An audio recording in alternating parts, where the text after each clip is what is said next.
So today my presentation is on cricket, tea, and all things British, the influence of the British Empire on Pakistani culture. The East India Trade Company, also known as the British East India Trade Company, is something that Americans should know a little about, as it is the same that controlled imports into the eastern seaboard at the foundation of the Americas in the 16 and 1700s. The sole purpose of the company was for the exploitation of trade with East and Southeast Asia, as well as India, and it came to be as it was incorporated by royal charter on New Year's Eve of 1600.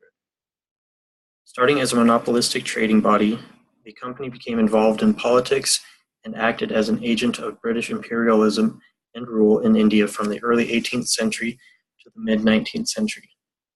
In addition, the activities of the company in China in the 19th century served as a catalyst for the expansion of British influence there.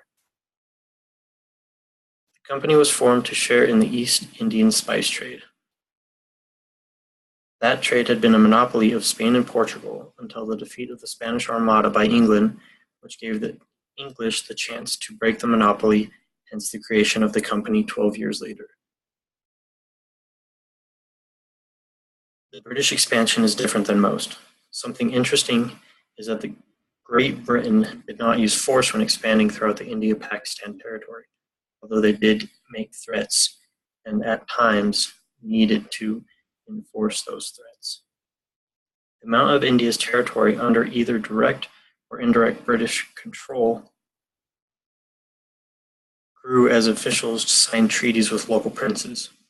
Under the agreements, the land was considered British territory, but the princes continued to rule, albeit with indifference from British officials and under some constant threat of removal if they had stepped out of line.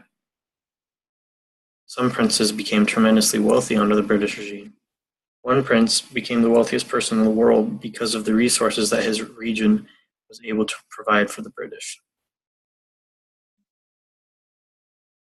The wants and needs of Britain became prevalent in their desire to control the territory. India became the go-to source for raw materials, similar to the original 13 colonies in America. These raw materials were in such high demand that British officials forced local farmers to grow specific cash crops.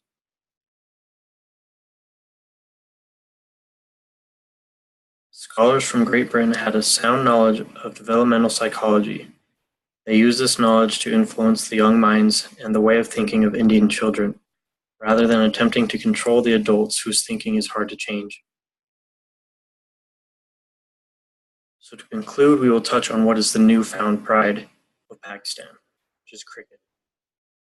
Cricket became the national sport of Pakistan pretty quickly. The British had brought it over with them, but interestingly enough, the first team to play a British Indian team was a team from Australia before the countries of Pakistan and India had split. Post-split, the Pakistan national team played their first test in 1952, losing to India. Pakistan turned into a top-tier team in the sport, winning their first World Cup in 1992, 40 years after their team had come together. This has so far been their only championship, although they are right now number 6 in the world.